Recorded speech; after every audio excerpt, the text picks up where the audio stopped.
के साथ जो मुज़ाकरात थे उसके लिए हमने जेन्युइन तरीके से हमने उनकी ऑफर को कबूल किया। अभी मीटिंग 28 तारीख को होनी थी इसी माह की, उससे पहले उन्होंने इनकार कर दिया, भाग गए। क्या ये दुरुस्त नहीं है कि 2018 के इलेक्शन के बाद जब हम एहतजाजन पार्लियामेंट में काली पट्टियां बांध कर मैं दाखिल हुआ तो PTI के जो इमरान नियाजी साहब हैं आगे बढ़कर मुझे कहा कि कमेटी बना रहे हैं। वो दिन आया और ये दिन आया, कमेटी जरूर बनी होगी, एक आध उसका इजलास हुआ and rest is history.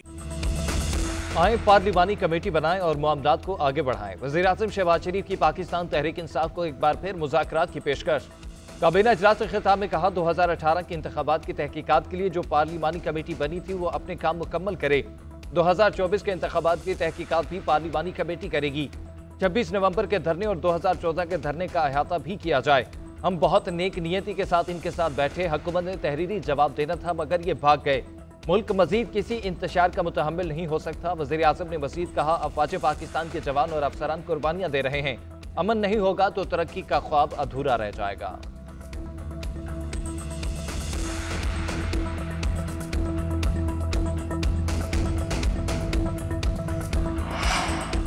Pakistan Tehreek Insaf ने वज़ीर आज़म की पार्लिमानी कमेटी बनाने की ऑफर मुस्तरद कर दी। चेयरमैन PTI बैरिस्टर गौहर कहते हैं, हुकूमत के खिलाफ हमारी चार्जशीट बहुत लंबी है। वज़ीर आज़म की मुज़ाकरात पर गुफ्तगू काबीना की अंदरूनी गुफ्तगू है। शहबाज शरीफ ने मुतालबात से हटकर गैर मुतालिका गुफ्तगू की। हमारे मुतालबात में असीरान की रिहाई और कमीशन का क़याम शामिल है। हमने मैंडेट की बात तो अभी की ही नहीं। साहबजादा हामिद रजा ने कहा, बानी की हिदायत पर हुकूमत से मुज़ाकरात करने वाली कमेटी तहलील कर दी। मुज़ाकराती कमेटी अब राब्ता कमेटी में बदल गई। सेनेटर शिबली फराज बोले, हाउस कमेटी बनाना कोई तरीका नहीं है। कमीशन पर लोगों का एतमाद होता है। मामलात सुलझाने में हुकूमत की नेक नियति शामिल होनी चाहिए।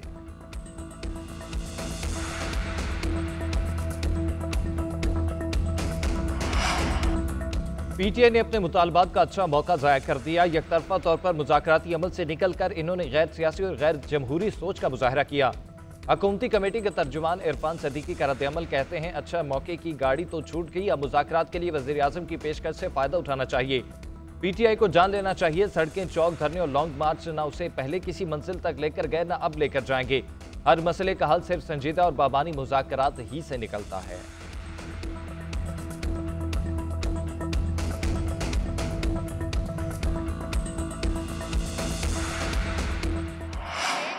होता है और एक खिलवाड़ होता है। आपने खेलना है, खिलवाड़ की बातों में आपने कभी नहीं आना। जो आपसे कहे कि अपने मुल्क से खिलवाड़ करो, आपका यही जवाब होना चाहिए कि Pakistan is a red line.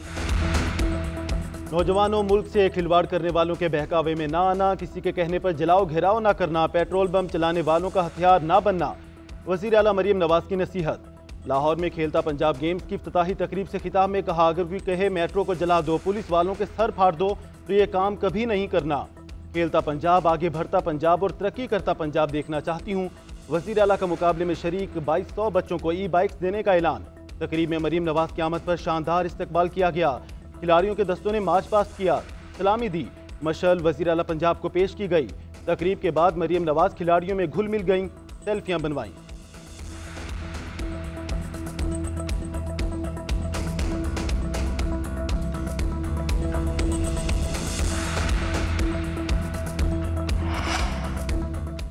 तुरम तनाज़े पर अमन कमेटी और हिमायतदीन का ग्रैंड जिरगा आज होगा। अमन मुआहदे पर अमल दरामद का जायजा लिया जाएगा। असलहा जमा कराने और मजीद बंकर्स मिसमार करने का मामला भी जेर बहस आएगा। जिरगे को बगन में नुकसानात के अजाले से मुतालिक पेशरफ से भी आगाह किया जाएगा। चीफ सेक्रेटरी खैबर पख्तूनख्वा जिरगे की सरबराही करेंगे। IGKP कमिश्नर कोहाट और सिक्योरिटी हुकाम शरीक होंगे। उधर इमदादी सामान के मजीद 2 काफिले कुरम पहुँच गए। सामान में फल, सब्जियाँ, चिकन, आटा, चीनी समेत दीगर अशिया शामिल। बंकर्स गिराने का काम भी जारी। मजीद 3 बंकर्स को बारूदी मवाद से उड़ा दिया गया।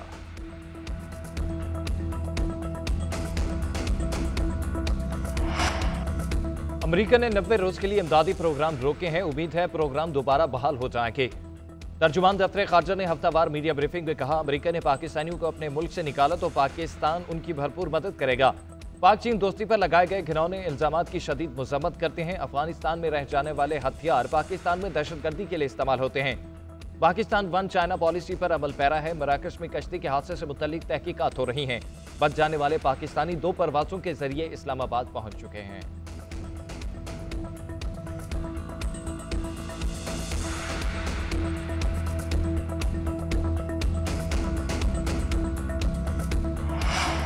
वज़ीर-ए-आज़म शहबाज शरीफ की ज़ेर सदारत काबीना का इजलास। पायलट से मुतालिक साबिक विफाकी वज़ीर के PIA से मुतालिक बयान का जायजा लेने के लिए फैक्ट फाइंडिंग कमेटी बनाने की मंजूरी। वज़ीर कानून ने बताया साबिक विफाकी वज़ीर का PIA से मुतालिक बयान मुबालगा आराई पर मबनी था, जिससे मुल्क और कौमी एयरलाइन का तशख़्ख़ुस मुतासिर हुआ। कौमी खजाने को भी शदीद नुकसान हुआ। काबीना ने पेट्रोलियम डिवीजन की सिफारिश पर off the grid levy captive power plants ordinance 2025 की भी मंजूरी दे दी। हुकूमत पाकिस्तान और यूरोपियन यूनियन के माबैन टैरिफ रेट्स कोटा की तकसीम के हवाले से मुआहिदा भी मंजूर।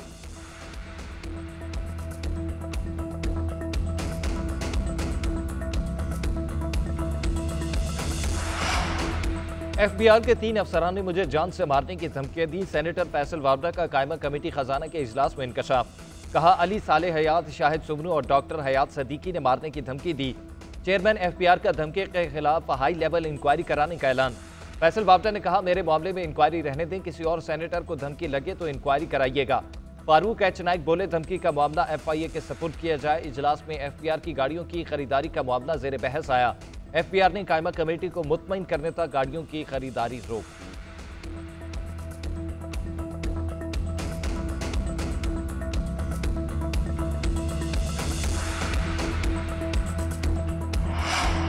मुतनाज़ पीका एक्ट नामंजूर। Pakistan federal of union journalist ने आज मुल्कगीर एहतजाज की कॉल दे दी।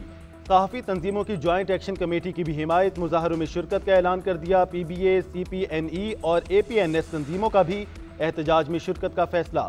सहाफ़ी रहनुमाओं का कहना है उजलत में बिल मंजूर करवाया जो हुकूमती अज़ाइम और बदनीयती का वाज़ेह सबूत है। एक्ट को अदालत में चैलेंज करने के लिए कानूनी माहिरीन से मुशावरत को हतमी शक्ल दी जा रही है।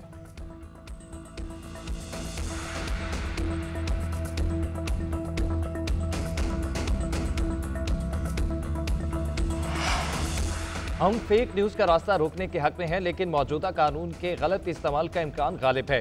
मौलाना फजलुर रहमान के मीडिया से गुफ्तगू कहते हैं पीका एक्ट पर सदर जरदारी ने हमारी बात तस्लीम की कि सहाफ़ियों को सुनेंगे फिर दस्तखत करेंगे। उन्होंने कहा मोहसिन नकवी पाकिस्तान आएंगे और वो सहाफ़ियों से रब्ता करेंगे, लेकिन पता चला कि उन्होंने दस्तखत कर दिए हैं।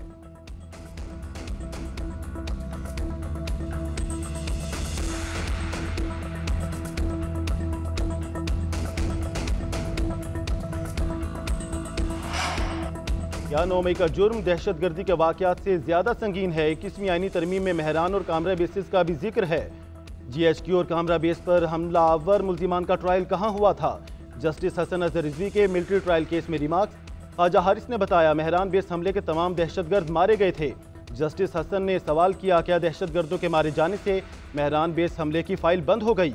बलोचिस्तान हुकूमत के वकील सिकंदर मोहम्मद ने भी ख्वाजा हारिस के दलाइल अपना लिए, जिस पर जस्टिस मंदोखेल ने कहा कि आप बलोचिस्तान हुकूमत की वकालत कैसे कर सकते हैं?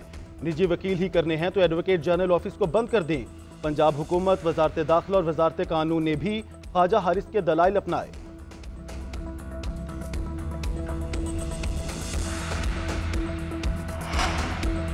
जो दहशतगर्द होगा उसे दहशतगर्द कहें, जो नहीं उसे रिहा करना होगा। ऐसा कर लें तो रियासत की सारी वर्किंग सामने आ जाएगी। CTG को कानून में तहफ़्फ़ुज़ है तो दूसरी एजेंसियों को क्यों नहीं? इदारों के पास इख्तियार होगा तो मिसिंग पर्सनस का मसला हल होगा। जस्टिस मोहसिन अख्तर कयानी के लापता अफराद केस में रिमार्क्स। कहा जबरी गुमशुदा अफराद का कमीशन कोई काम नहीं कर रहा, इसे बंद कर देना चाहिए। 25वीं समात पर भी हम वहीं खड़े हैं जहां पहले दिन थे। इस्लामाबाद हाई कोर्ट ने अगली समात पर अटॉर्नी जनरल को ज़ाती हैसियत में तलब कर लिया।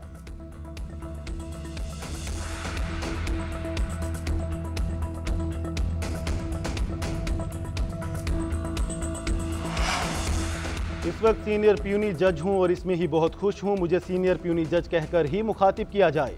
सुप्रीम कोर्ट के सीनियर जज जस्टिस मंसूर अली शाह का कराची बार एसोसिएशन की नौमुंतखब काबीना की तकरीब हल्फ बर्दारी से खिताब। कहा इंसाफ का शोबा सिर्फ इल्म नहीं बल्कि हौसले पर मुनहसिर है। वकला में नाइंसाफ़ी के खिलाफ डट जाने और मुसलमान की आवाज़ बनने का हौसला होना चाहिए। प्रेशर आएगा लेकिन हल्फनामे को नहीं भूलना, ये सिर्फ अल्फाज नहीं अहद है। जस्टिस मंसूर अली शाह ने मजीद कहा इस वक्त के चीफ जस्टिस ऑफ पाकिस्तान बहुत अच्छे हैं, उनके लिए दुआ गो हूँ।